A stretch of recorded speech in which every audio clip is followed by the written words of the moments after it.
네, 오늘은 순종의 결과와 불순종의 결과라는 제목으로 말씀을 전하도록 하겠습니다. 오늘 본문 이 3장에 나타나는 내용은 태초에 이 전 인류의 대표자였었던 아담의 이 선악과 범죄에 관한 기사가 나타나고 있습니다. 우리가 잘 알고 있지만 대략적인 내용을 한번 생각을 해 보겠습니다. 이 아담과 하와가 에덴에서 서로 사랑하는 가운데 하나님이 주신 일들을 잘 감당하면서 행복하게 살아가고 있었을 때입니다. 아담과 하와가 이렇게 살고 있을 때 어느 날 뱀이 나타나 이렇게 얘기를 하죠. 에덴 동산에 있는 모든 나무의 실과를 먹지 말라고 했느냐? 하와가 대답합니다. 아니다. 동산의 모든 열매를 먹을 수 있지만 동산 중앙에 있는 나무의 열매만 먹지 말라고 하셨어. 그것을 먹으면 죽는다고 하셨어. 이렇게 말을 하자 뱀이 또 이렇게 얘기하죠. 아니야, 죽지 않아. 그것을 먹는 날에는 하나님과 같이 너희 눈이 밝아져 선악을 알게 될 수 있게 될 거야. 네. 하와가 이 말을 듣고 보니 그 나무의 실과가 먹음직스러워 보이고 탐스러워 보였습니다. 그래서 하와가 그 열매를 따먹게 되지요. 그런데 죽지 않았습니다. 그래서 그 여인은 실과를 가지고 아담에게 갖다 주게 되죠. 그래서 아담도 그 열매를 먹었다라는 이야기입니다. 이 3장의 내용을 보면 이 선악과의 이 언약을 파기한 이 인간의 범죄로 인해서 이 하나님과 인간의 이 관계가 파괴가 되고 그 인생이 본래의 축복을 상실했다라는 사실을 우리가 잘 알 수 있습니다. 그와 동시에 하나님의 사랑으로 인간에게 새로운 회복의 기회로 제시된 구원의 역사 또한 새롭게 시작되고 있다라는 사실을 우리는 미리 이미 알고 있습니다. 이 3장의 범죄로 인해서 인류는 모든 세대의 인생들을 통하여 이 죄가 계속해서 전가되게 되었고 우리 모두를 사망의 그늘 아래서 헤어나올 수가 없는 그런 죄 안에 갇혀 있다라는 사실을 우리에게 말해주고 있죠. 선악과를 직접 범한 첫 인간이자 우리 모든 인류의 대표자이기도 했었던 이 아담의 원죄에 관한 내용입니다. 그리고 이 원죄의 이 영향력 아래서 우리가 살아가면서 생산하고 있는 우리의 자아 범죄들로 인해서 우리는 더욱더 힘든 삶을 살아가고 있고 모든 인류가 그 고통 아래 있다라는 것을 우리가 잘 알고 있죠. 그렇다면 오늘 본문의 내용을 다시 한번 생각해 보면서 오늘 말씀을 시작하도록 하겠습니다. 1절을 보게 되면 뱀이 등장을 하고 있죠. 이 뱀이라는 단어의 이 원문을 찾아보게 되면요. 그 의미가 점치다, 요술을 부리다 라는 의미를 가지고 있습니다.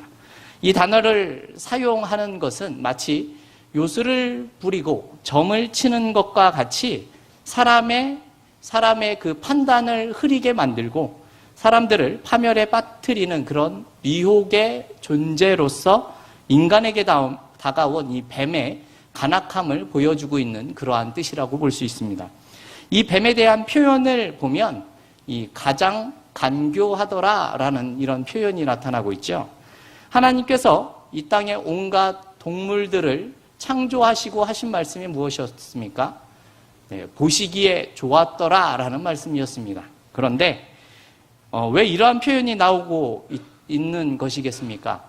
분명 하나님께서 창조하실 당시에 보시기에 좋았던 것은 확실합니다. 하지만 하나님께서 허락하여 주신 그런 영리함을 가지고 이제는 사악하고 교활한 모습으로 사용하고 있기 때문에 이러한 모습으로 이러한 표현을 하고 있다라는 것입니다. 실제로 오늘 본문에서도 이 뱀의 표현을 보면 간교하다라는 표현이 어울릴 것 같은 그런 내용들이 많이 나타나고 있습니다. 먼저 하와에게 접근을 하는 태도가 그렇지요. 이유를 좀 살펴보면 베드로전서 3장 7절에서 이 여인에 대해서 이야기할 때 연약한 그릇이라는 그런 표현을 사용합니다. 이런 표현을 사용하는 것은요, 이 여자가 남자들보다 감정적으로 혹은 여러 가지 부분에서 연약한 부분이 있기 때문에 이 뱀이 이 하와에게 먼저 접근했다라는 내용입니다. 그리고 다른 이유가 있는데요. 이 선악과를 먹지 말라라는 이 명령은 하나님이 아담에게 명령하신 것이고, 아담을 통해서 언약을 맺으신 내용입니다. 그렇기 때문에 하와는 아담을 통해서 간접적으로 이 내용에 대해서 알고 있었기 때문에 아담만큼의 경각심을 가지지 못하고 있었을 가능성이 높습니다. 어찌 되었든지 간에 이러한 약점을 지금 뱀이 파고들고 있다라는 점은 분명합니다. 그리고 참으로 동산 모든 나무의 실과를 먹지 말라고 하시더냐라는 말씀에서도 알 수 있는 내용이지요. 참 교묘한 질문입니다. 하나님께서 모든 나무의 실과를 먹되 선악을 알게 하는 나무의 실과를 금지하셨습니다. 그러한 내용을 어떻게 바꿔서 이야기하고 있습니까? 전부 먹지 말라고 하셨냐라는 내용입니다. 단 하나를 금지하셨는데 마치 전부에 제약을 하신 것처럼 이렇게 표현을 하고 있죠. 하나님이 마치 많은 것을 금지시킨 것 같은 의도로 이런 질문으로 하와를 혼란스럽게 만들고 있다라는 것입니다. 그런데 문제는 이러한 모습에 하와가 조금은 넘어간 것 같은 그러한 모습을 보여주고 있습니다. 우리 3절 말씀을 같이 한번 읽어보겠습니다. 3절입니다. 동산 중앙에 있는 나무의 실과는 하나님의 말씀에 너희는 먹지도 말고 만지지도 말라 너희가 죽을까 하노라 하셨네. 아멘. 분명히 2장 17절을 보게 되면요, 하나님은 정령 죽으리라 라는 그런 표현을 하셨습니다. 그런데 하와가 하는 말이 무엇입니까? 먹지도 말고 만지지도 말라 너희가 죽을까 하노라 라고 자신의 생각을 덧붙여서 이야기를 하고 있습니다. 정령 죽으리라 라는 표현을 너희가 죽을까 하노라 라는 말로 변형시켜서 이야기를 합니다. 방금 말씀드린 내용을 다시 생각해 보면 죽지 않기 위해서는 먹거나 만지지 말라 혹은 먹거나 만지지 말아라, 그렇지 않으면 죽을지도 모른다, 이러한 내용이 되는 거죠. 정령 죽으리라 라는 이 내용이, 이 말이 이렇게 바뀐 것을 보면 이 하와는 결국 뱀의 유혹에 넘어가 있는 그런 상태로 볼 수 있다라는 것이죠. 이런 하와의 모습을 보면서 뱀은 이제 하와가 넘어왔다라고 생각을 했는지 4절에서는 이렇게 이야기를 합니다. 너희가 결코 죽지 아니하리라입니다. 하나님께서 결단코 죽는다라고 말씀을 하셨는데 뱀의 결론은 무엇입니까? 결코 죽지 않을 것이다라고 이야기한다는 것이죠. 성도 여러분, 이 뱀의 유혹을 보면 처음에는 말씀에 대한 의심으로부터 시작하고 있습니다. 하나님이 정말 전부를 못하게 하셨느냐? 하나 정도는 괜찮지 않겠느냐? 이 정도는 이해하실 수 있지 않느냐? 이러한 내용이죠.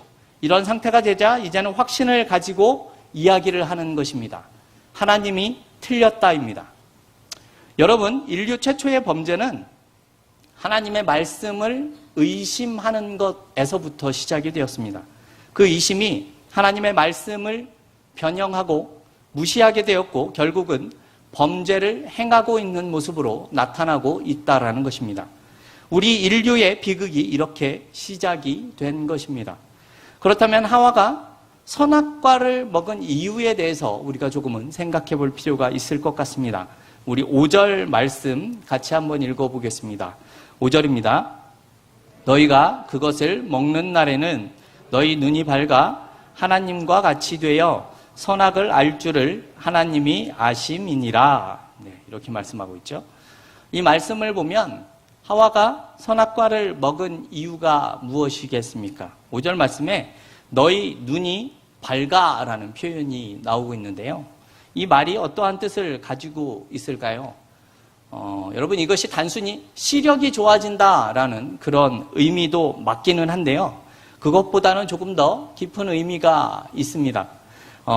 여기서의 시력이다라는 것은요, 사실은 이런 지적인 능력 같은 것을 의미하는 겁니다.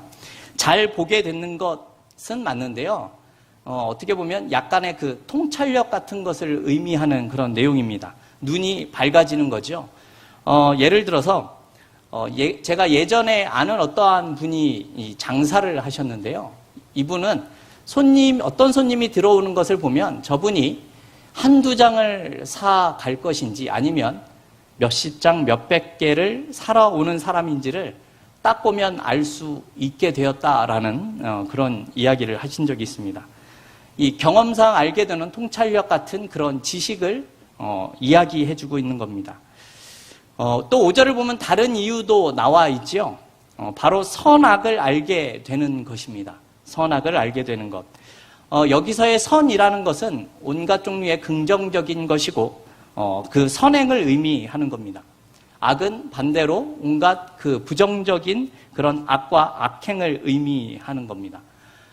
여기에서 선악을 알게 하겠다라는 내용은요, 하나님과 같이 선악을 잘 알아서 선을 행하겠다라는 의미로 생각을 하시면 될 것 같습니다.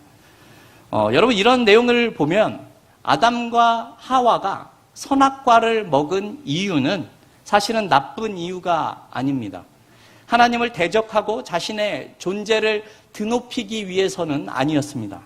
하나님과 같이 지적인 그런 능력이 높고 선악을 잘 분별하여서 선을 행하기 위해서 이렇게 했다라는 것이죠. 이들은 지식이 높고 선을 행하기 위해서 결과적으로 선악과를 취하게 되었다라는 말씀이 됩니다. 아담과 하와는 자신들이 생각하기에는 이 선악과를 통해서 하나님과 같은 모습을 가지면 자신들이 선을 행할 수 있다라고 생각을 하게 된 것입니다. 그래서 6절을 보게 되면 하와는 보암직도 하고 지혜롭게 할 만큼 탐스러운 그 실과를 먹고 가지고 가서 남편인 아담에게 주고 아담도 그것을 먹게 됩니다. 선악과가 너무 아름답고 맛있어 보이기도 하면서 자신을 지혜롭게 할 수 있을 것 같은 생각에 그것을 먹었고 아담에게 주어서 아담도 먹게 되었다라는 것이죠. 이렇게 인류 최초의 범죄가 일어나게 되었습니다. 앞에서 말씀을 드렸지만 이미 창세기 2장 17절에서 하나님은 선악과를 먹으면 정령 죽으리라 라고 이미 말씀을 하셨습니다. 하지만 그 경고를 무시했기 때문에 지금 범죄를 저지르게 되는 것이지요. 그렇다면 이들의 범죄의 결과가 무엇입니까?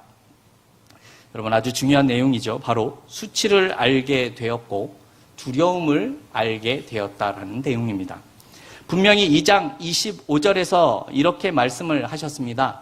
두 사람이 벗었으나 부끄러워 아니하리라 라는 말씀입니다. 이 말을 보면 이들은 처음부터 벌거벗어서 그렇게 지내왔었습니다.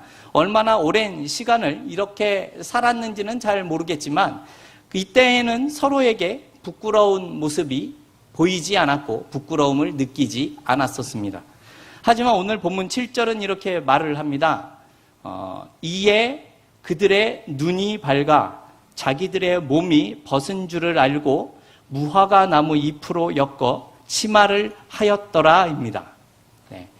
아담과 하와가 원했었던 것은 지식을 추구하는 것이었고 선을 행하기를 원했습니다. 그래서 선악과를 먹은 것이죠. 그런데 선악과를 먹게 되자 어떠한 결과가 지금 나타나고 있는 것입니까? 눈이 밝아지기는 했지만 그것으로 인하여 부끄러움을 알게 되었고 두려움을 느끼게 되었다라고 말씀하고 있는 겁니다. 우리 오늘 본문 10절 말씀을 같이 한번 읽어보겠습니다. 10절입니다. 가로되 내가 동산에서 하나님의 소리를 듣고 내가 벗었으므로 두려워하여 숨었나이다. 선악과를 먹고 나니 내가 벗은 것을 알게 되어 수치를 느꼈고 하나님을 찾는 소리를 듣게 되자 두려워서 숨었다라는 표현이 나타나고 있습니다. 수치와 두려움을 느꼈다는 이야기는 내가 느끼고 싶어서 느껴지는 것이 아닙니다. 이거는요, 마치 소경이 눈을 떠서 보게 되듯이 보이지 않았었던 것들이 이제는 보이게 되는 것입니다. 보고 싶지 않아도, 느끼고 싶지 않아도 이제는 보고 느낄 수 있게 되었다라는 그러한 뜻입니다. 이 아담과 하와의 모습을 보면 본인들이 원해서 자신들의 추구한 것을 원해서 얻게 되었지만 결과는 비참하게도 수치와 두려움이라는 재앙을 얻게 된 것을 우리가 알 수 있습니다. 이런 모습으로 인해서 아담과 하와는 하나님과의 관계가 깨어지게 됩니다. 범죄를 하게 된 결과가 바로 이것이 된 것입니다. 여러분, 우리가 잘 알고 있는 이야기인데요. 이 요한복음 15장의 이 포도나무의 비유를 들어서 다시 한번 말씀을 좀 드리도록 하겠습니다.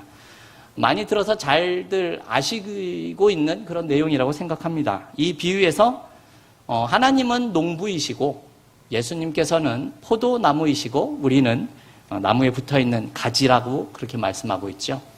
그래서 가지인 우리가 포도나무이신 예수님께 붙어 있어야 열매를 맺을 수 있다라는 내용입니다. 여러분, 어떠한 의미이겠습니까? 하나님의 형상으로 지음을 받은 우리는 하나님으로부터만 생명과 진리와 복을 공급받게 되어져 있습니다. 하나님 이외에는 절대로 공급을 받을 수 있는 통로가 없다라는 말씀입니다. 그래서 나뭇가지는 나무로부터 분리되는 순간 말라지게 되었고, 말라지게 되고 불에 던져 살라지게 된다라는 말씀이 포도나무의 비유에서 나타나고 있습니다. 성도 여러분, 아담과 하와는 지식과 선을 추구했습니다. 그러나 본인들이 하나님의 형상으로 창조가 되어져 있었기 때문에 지식과 선 또한 오직 하나님으로부터만 올 수 있다라는 사실을 잊어버렸습니다. 그래서 선악과를 통해서 얻으려고 하는 것입니다. 다른 표현을 하면 하나님으로부터 등을 돌리고 자신이 추구하는 것을 얻고자 하는 행동을 보였다라는 겁니다. 결국 그렇게 된 결과가 무엇입니까? 나무로부터 떨어진 가지가 된 것입니다. 나무에서 떨어진 가지가 되었다는 말은 나무와의 관계가 끊어졌다라는 뜻입니다. 다시 표현을 해보면 열매를 맺을 수 없게 되었다라는 말이고요. 불 속에 던져지게 된 가지가 되었다라는 현실이 된 것입니다. 이 창세기 3장과 이 요한복음 15장의 이 포도나무의 비유에서 우리가 공통적으로 생각을 할 수 있는 부분이 무엇입니까? 창세기 3장은 지식과 선을 추구하는 그런 내용이고 포도나무의 비유에서는 열매를 맺는 방법에 대해서 우리에게 말씀하고 있습니다. 다른 이야기 같지만 맥락이 동일합니다. 살펴보면 이렇습니다. 여러분, 지식과 선을 추구한다라는 말을 조금 쉽게 풀어서 이야기를 하면 어떠한 내용이 될까요? 어렵지가 않습니다. 아주 쉽습니다. 그냥 말씀드리면 신앙생활을 잘하고 싶다라는 내용입니다. 그렇지 않습니까? 여러분, 신앙생활을 잘하고 싶은데 아담과 하와가 선택한 내용이 무엇입니까? 아이러니하게도 불순종이었습니다. 이 불순종 때문에 이들은 하나님과의 관계가 끊어지게 되었지요. 그렇다면 여러분, 하나님과의 관계가 끊어졌다면 우리가 신앙생활을 잘 할 수 있게 되는 것입니까? 네, 그렇지가 않다는 것이죠. 하나님과의 관계가 끊어졌기 때문에 우리는 신앙생활에서 열매를 맺을 수 없는 존재들이 되었다라는 겁니다. 마치 포도나무에서 떨어져 나온 가지와 같은 모습이 되었다는 것이죠. 여러분, 아주 중요한 내용입니다. 예수를 믿는 우리는 신앙생활을 잘 하기를 모두 원합니다. 하나님을 아는 지식을 가지고 싶어 하고 선을 행하고 싶어 하는 마음을 우리 모두가 가지고 있습니다. 이러한 열심을 가지고 있지만 이러한 마음과는 다르게 지금 어떠한 모습을 보이고 있다는 것입니까? 불순종을 하고 있다라는 것입니다. 결과적으로 나무에서 떨어져 나오는 행동을 하고 있다는 것이죠. 잘하고 싶은 마음을 있지만 그 마음과는 다른 행동을 하고 있는 아이러니한 모습을 우리에게 보여주고 있습니다. 매우 어리석은 모습이죠. 여러분, 왜 이것이 어리석은 모습입니까?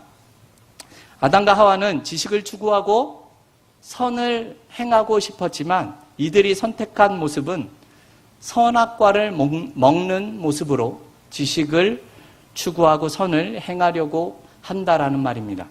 불순종의 모습으로 지식을 추구하고 선을 행하려고 했다라는 말씀입니다. 선악과만 먹으면 나의 신앙이 좋아질 수 있다라고 생각하고 있는 것이죠. 이 말을 다르게 표현하면 불순종을 해서 신앙이 좋아지기를 결정했다라는 내용이 되는 것이죠. 참으로 어리석은 모습이고 안타까운 모습일 수가 없습니다. 성도 여러분, 그렇다면 이제 반대로 한번 이야기해 보겠습니다. 우리의 신앙이 좋아지기 위해서는 우리는 어떻게 하면 된다라는 뜻이겠습니까? 네? 순종하면 되는 것 아니겠습니까? 그렇죠? 이렇게 하나님이 말씀하신 내용을 순종하며 살아가는 그 순간순간이 우리에게 어떠한 의미가 되는 것이겠습니까? 우리는 하나님의 말씀에 순종을 하면서 하나님을 아는 지식이 충만해지고 세상을 올바로 바라보는 눈이 생기게 되는 것이며 우리는 선을 행할 수 있는 힘을 얻게 된다라는 말씀입니다. 나무에 붙어 있어야 영양분을 공급받아 열매를 맺을 수 있는 것과 같이 순종하는 모습을 통해서 하나님과의 관계가 더 강력해지고 그로 인해서 힘을 공급받아 열매를 맺는 삶을 살아갈 수 있게 된다라는 말씀입니다. 여러분, 선악과를 먹는다고 해서 우리의 신앙이 좋아지는 것이 아니다라는 겁니다. 여러분, 때로는 교회에서 큰 일을 한번 하는 것을 통해서 큰 희생을 한번 하는 것을 통해서 우리의 신앙이 단번에 좋아지는 것이 아니다라는 말입니다. 하나님의 말씀에 순종하는 순간순간과 그런 하루하루가 모여서 우리가 하나님의 마음을 알게 되고 선을 행할 능력을 가지게 되는 것입니다. 왜냐하면 우리는 순종의 모습으로 하나님과 붙어 있는 관계가 되기 때문에 그렇습니다. 열매를 맺을 수 있다라는 것입니다. 여러분, 우리가 기억해야 하는 것은요, 우리가 아무리 열심을 가지고 있고 내가 그 어떤 노력을 한다고 하더라도 하나님의 말씀에 순종하는 그 모습이 없다면 어떻게 되겠습니까? 결국은 나무에서 떨어져 나온 가지와 같은 신세가 될 수밖에 없다는 사실을 기억해야 합니다. 오늘 본문에 나오는 아담과 하와의 모습으로 말씀을 드리겠습니다. 선악과를 먹은 결과가 왜 부끄러움이고 두려움이겠습니까?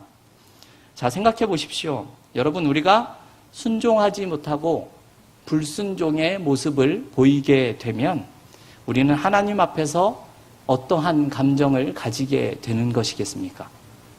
그렇죠? 예, 두려움의 감정을 가질 수밖에는 없습니다. 10절에서는 벗었으므로 두려워서 숨었다 말씀하고 있습니다. 여러분, 불순종의 대가가 바로 두려움입니다.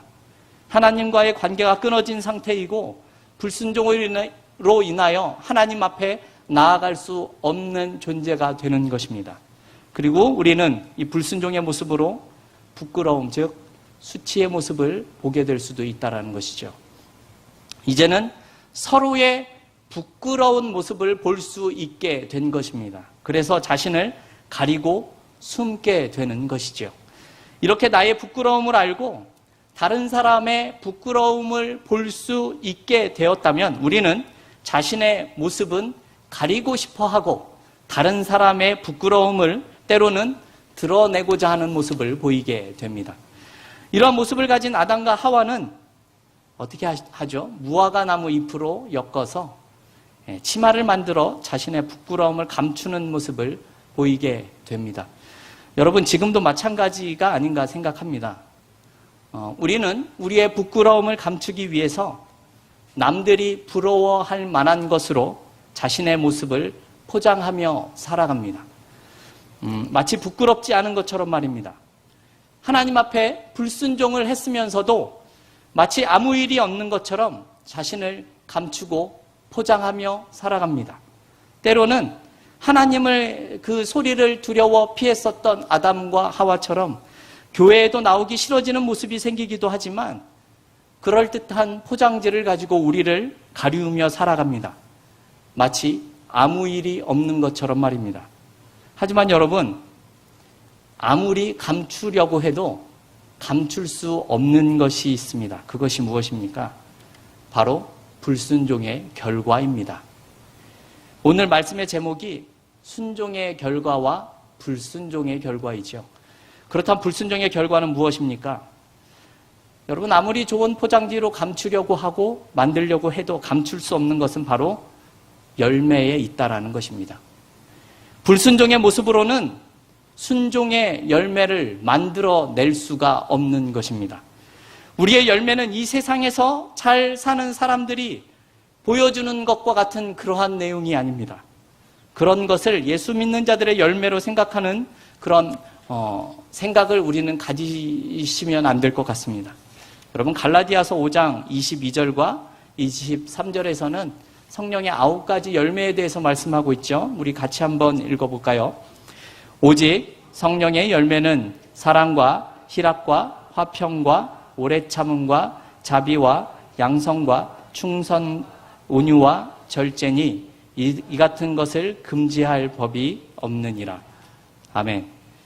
하나님의 형상으로 지음을 받은 우리들은 사도 바울이 갈라디아서를 통해서 말씀하신 이러한 열매를 맺는 것이 가능하다, 이렇게 말씀하고 있지요. 여러분, 순종의 결과입니다. 포도나무에 붙어있는 자들이 맺는 그러한 열매입니다. 하나님께 붙어있는 자들만이 맺을 수 있는 그런 열매가 맺어지게 된다라는 말씀입니다. 여러분, 어떤 불순종으로도 아무리 좋은 포장지가 있어도 이러한 열매를 만들어낼 수 없다라는 사실을 기억하십시오. 성도 여러분, 하나님이 말씀하신 내용 안에 살아가는 자들에게는 오늘 본문에 나온 내용처럼 유혹이 있음을 늘 기억하셔야 합니다.